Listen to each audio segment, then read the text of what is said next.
नमस्कार, मैं हूं शीतल राजपूत। आप देख रहे हैं बीच बहस में 5 के सवाल। इस खास शो में हम आपको रूबरू कराते हैं उन 5 बड़े सवालों से जो आज देश भर में सियासी और सामाजिक बहस का मुद्दा बने हुए हैं। ऐसे सवाल जिनका जवाब आपको सीधी सपाट खबरें नहीं दे सकती हैं, वो सवाल जिनका जवाब आपको जानना और समझना जरूरी है। शुरुआत करते हैं आज के 5 सवालों से। पहला सवाल, राधे मां के खिलाफ डॉली बिंद्रा के नए बयान का क्या मतलब है? डॉली ने कहा है कि राधे मां ने चंडीगढ़ में उनसे एक डर्टी डिमांड की थी। दूसरा सवाल, साहित्य अकादमी विवाद में चेतन भगत की बात में कितना दम है? क्या साहित्य अकादमी सम्मान को लेकर वाकई राजनीति हो रही है? तीसरा सवाल, क्या संगीत सोम को घेरने की कोशिश कर रहे हैं आजम खान? संगीत सोम ने आज आजम पर गंभीर आरोप लगाए हैं। चौथा सवाल, शिवसेना बीजेपी में तकरार क्यों बढ़ रही है? क्या हालात तलाक तक पहुंच गए हैं? और पांचवा और आखिरी सवाल, एम्स में मरीजों को दी जाने वाली ब्रेड में जिंदा चूहा कैसे आ गया?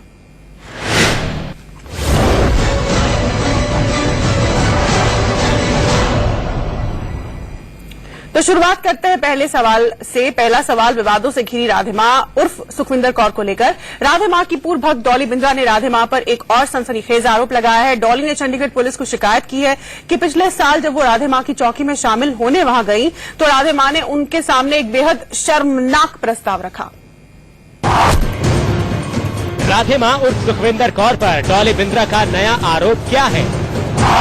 चंडीगढ़ की चौकी में बब्बू ने डॉली को कौन सी शर्मनाक पेशकश की? दर्जनों शिकायतों के बावजूद राधे मां पर अब तक कार्रवाई क्यों नहीं? बब्बू उर्फ राधे मां पर डॉली बम का ताजा तरीन हमला हुआ है। सोमवार को चंडीगढ़ पहुंची डॉली बिंद्रा ने सेक्टर 36 थाने पहुंचकर राधे मां के खिलाफ एक और शिकायत दी। डॉली का आरोप है कि चंडीगढ़ में हुए एक आयोजन के दौरान राधे मां उर्फ बब्बू ने उन्हें एक शख्स के साथ शारीरिक संबंध बनाने के लिए कहा था और अपमानित किया था। एक लड़का था नीतीश शर्मा, उसके साथ मुझे कहती है सेक्स करने के लिए सीड्यूस कर रही थी। उस लड़के को सीड्यूस कर रही थी और ऐसे माहौल बनाया हुआ था, पूरा सेक्सी नंबर्स चालू थे बॉलीवुड के and all that, and she was misbehaving और सेक्सी कपड़े पहने हुए थे उसने। She was not wearing her normal red gown जो पहनती है वो। डॉली पहले राधे मां की भक्त थी, लेकिन बाद में उनसे अलग हो गई। डॉली के मुताबिक ये वाकया 2014 का है, जब वो राधे मां के कार्यक्रम में शामिल होने चंडीगढ़ आई थी। डॉली बिंद्रा मैम ने कंप्लेंट दी है पब्लिक विंडो पे। हमारी एक पब्लिक विंडो ज्वाइंट जहां एसएसपी ऑफिस, आईजीपी ऑफिस है, वहां पे कंप्लेंट रिसीव करके हमें यहाँ मार्क हुई है। शी जस्ट कंप्लेंट के मेरे साथ जहां चंडीगढ़ में सेक्टर 36 में असॉल्ट हुआ है, मिसबिहेव हुआ है, उसकी हम इंक्वायरी कर रहे हैं। उसके बाद जो भी इसके कंसर्न में होगा सभी की स्टेटमेंट लेके जो भी रिकॉर्ड पे होगा we will inquire that thoroughly, we will inquire. Dolly Bindra का आरोप है कि पंजाब से बीजेपी सांसद विजय सांपला राधे मां की मदद कर रहे हैं और उन्हें फंसाने की कोशिश कर रहे हैं। डॉली बिंद्रा मुंबई में राधे मां के खिलाफ यौन उत्पीड़न और जान से मारने की धमकी देने की शिकायत कर चुकी है।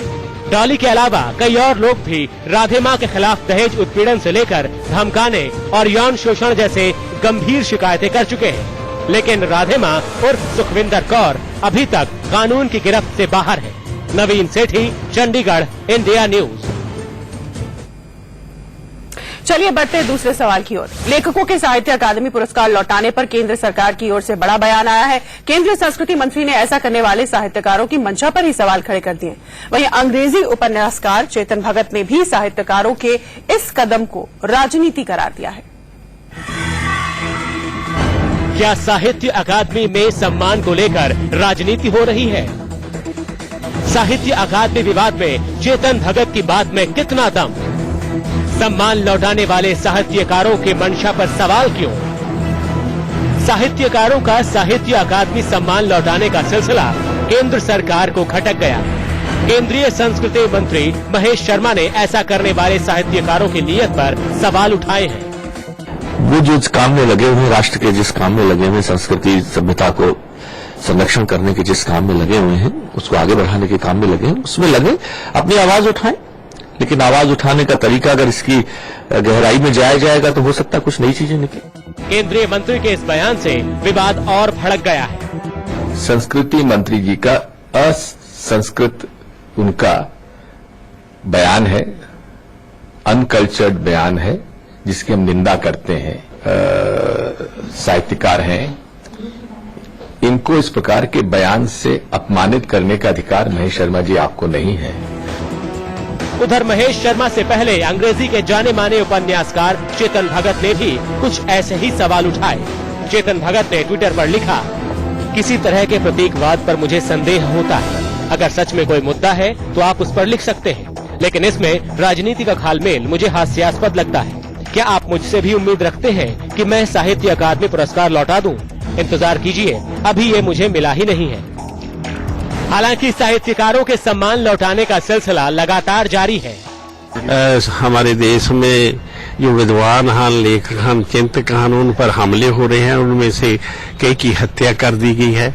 इसके बारे में वजूहत इसकी ये है कि गुज़श्ता 1 साल से जो नई हुकूमत बरसरी इक़्तिदार आई है, उसके पस पर्दा, उसके ज़ेर साया ऐसी हरकतें होती है जो अगर वैसी किसी मुल्क पर हुकूमत करते हो वहां भी नहीं हो सकता है। वापस करने का इरादा, मेरा विचार मुझे इसलिए आया कि आजकल जो माहौल चल रहा है इसमें अवार्ड का क्या मायने रखता है। कन्नड़ लेखक कलबुर्गी की हत्या के विरोध में जब लेखक उदय प्रकाश ने साहित्य अकादमी का सम्मान लौटाया तो किसी को अंदाजा नहीं था कि ये मामला एक सिलसिला बन जाएगा। उदय प्रकाश और नयनतारा सहगल समेत अब तक 13 साहित्यकार ये सम्मान लौटा चुके हैं और 12 साहित्यकारों ने सम्मान लौटाने का ऐलान कर दिया है। Bureau report, India news. दूसरा सवाल आप देख रहे थे 5 का। दादरी कांड के बाद जारी नफरत की सियासत थमने का नाम नहीं ले रही है। कल यूपी के कैबिनेट मंत्री आजम खान ने बीजेपी विधायक संगीत सोम पर गौमांस खाने का आरोप लगाया था, तो आज जवाब में संगीत सोम ने आजम खान पर उनकी हत्या की साजिश करने का आरोप लगा दिया। संगीत सोम ने क्यों कहा कि आजम खान उनकी हत्या करवाना चाहते हैं? संगीत सोम पर आजम ने कौन सा संगीन आरोप लगाया? आखिर कहां तक जाएगी गोमांस की सियासत? गोमांस के नाम पर यूपी के दादरी में एक बेगुनाह की जान तो ली जा चुकी है। अब यूपी की सियासत में भी नेताओं को एक दूसरे से जान पर खतरा लगने लगा है। सबधना से बीजेपी विधायक संगीत सोम ने मीडिया के सामने खुल्लम खुल्ला आरोप लगाया है कि अखिलेश के कैबिनेट मंत्री आजम खान उनकी जान लेना चाहते हैं। दोस्तों, बहुत बड़ी चाल एक उत्तर प्रदेश में चली जा रही है। इस प्रदेश के काबीना मंत्री आजम खान इस उत्तर प्रदेश का माहौल बिगाड़ना चाहते हैं। मीट कंपनी का नाम लेके उससे मेरा नाम जोड़ के मुझे घेरने की कोशिश की जा रही है और एक सोची समझी साजिश है। दरअसल कल ही आजम खान ने आरोप लगाया था कि संगीत सोम गोमांस खाते हैं। साथ ही उन्होंने सोम का डीएनए टेस्ट करवाने की चुनौती भी दी थी। गोश्त बेचने वाला गोश्त नहीं खाएगा, ये बात समझ में नहीं आती। संगीत सोम का डीएनए टेस्ट होना चाहिए कि उनके खून में बीफ है या नहीं। संगीत सोम अलीगढ़ में मीट प्रोसेसिंग यूनिट को लेकर भी विवादों में घिरे हैं। इन्हीं आरोपों को लेकर वीएचपी नेता साध्वी प्राची ने भी सोम पर निशाना साधा था। संगीत सोम ने इस पर भी सफाई दी। इसमें 130-132 आइटम थे जो इस कंपनी को बनाने थे। आप देखेंगे तो 130-132 आइटम में एक ये भी लिखा है कि ये मीट पैक भी करेगी, मीट का पैकिंग भी करेगी। जब ये मेरे सामने आया और जमीन पे काम करने की बात आई कि हम इस जमीन पे काम करेंगे, तो मैंने कहा कि इसमें से या तो ये मीट वाली लाइन हटा दी जाए, हम केवल हेल्दी फूड बनाने का काम करेंगे जो 130-131 इसमें आइटम है। दादरी कांड के बाद संगीत सोम ने घटनास्थल का दौरा किया था और आरोप लगाया था कि आजम खान के इशारे पर पुलिस यहां के हिंदू लड़कों को घर से उठा रही है। इसी के बाद से दोनों नेताओं में जुबानी जंग छिड़ी हुई है। मेरठ से रजनीश चौहान के साथ ब्यूरो रिपोर्ट, इंडिया न्यूज। क्या शिवसेना और बीजेपी एक बार फिर से अलग हो जाने की कगार पर पहुंच रहे हैं? हालिया माहौल और शिवसेना के तेवर देखकर ऐसा ही आभास होता है। शिवसेना बीजेपी में तकरार क्यों बढ़ रही है?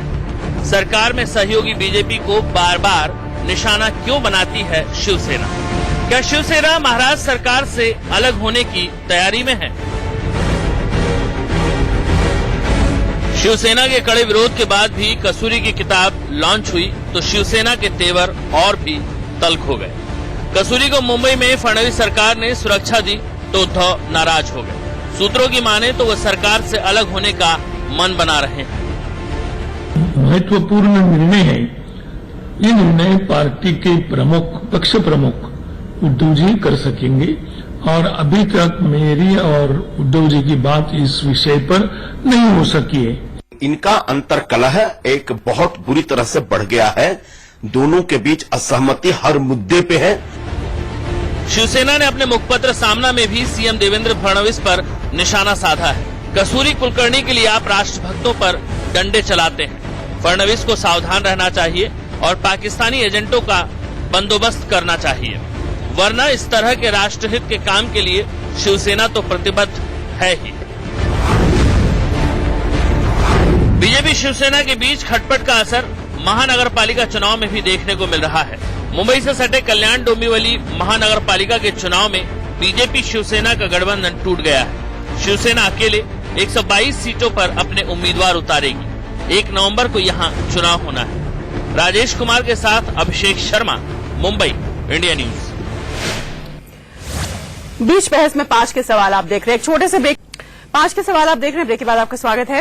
दिल्ली के एम्स हॉस्पिटल में पूरे देश के मरीज इलाज कराने पहुंचते हैं। इस संस्थान पर एक अरसे से देश भर के लोगों का भरोसा है, लेकिन ये भरोसा एक चूहा को उतर गया। क्या एम्स में मरीजों की सेहत के साथ खिलवाड़ हो रहा है? एम्स में मरीजों को दी जाने वाली ब्रेड में जिंदा चूहा कैसे आया? एम्स में इतनी बड़ी लापरवाही का जिम्मेदार कौन? सोचिए, आप खाने के लिए ब्रेड का पैकेट खोलें और उसमें से जिंदा चूहा निकले तो क्या हो? देश के जाने माने अस्पताल एम्स में ठीक ऐसा ही हुआ। जो ब्रेड यहाँ पर एक नामी ग्रामी कंपनी के द्वारा यहाँ पर सप्लाई की जाती है, उस ब्रेड में से जिंदा चूहा पाया गया। तमाम ऐसे प्रोडक्ट जो मरीजों की सेहत को सीधे तौर पर नुकसान पहुंचा सकती है, अगर इस तरह से एक जिंदा चूहा ब्रेड के पैकेट में से पाया जाता है। हालांकि अब इस कंपनी को एम्स प्रशासन ने 3 साल तक के लिए बैन कर दिया है। एम्स में बॉर्न न्यूट्रिएंट्स कंपनी की ब्रेड सप्लाई की गई थी। ये घटना बीती 24 जुलाई की है, लेकिन इसका खुलासा अब जाकर हुआ है। अभिषेक पांडे, दिल्ली, इंडिया न्यूज।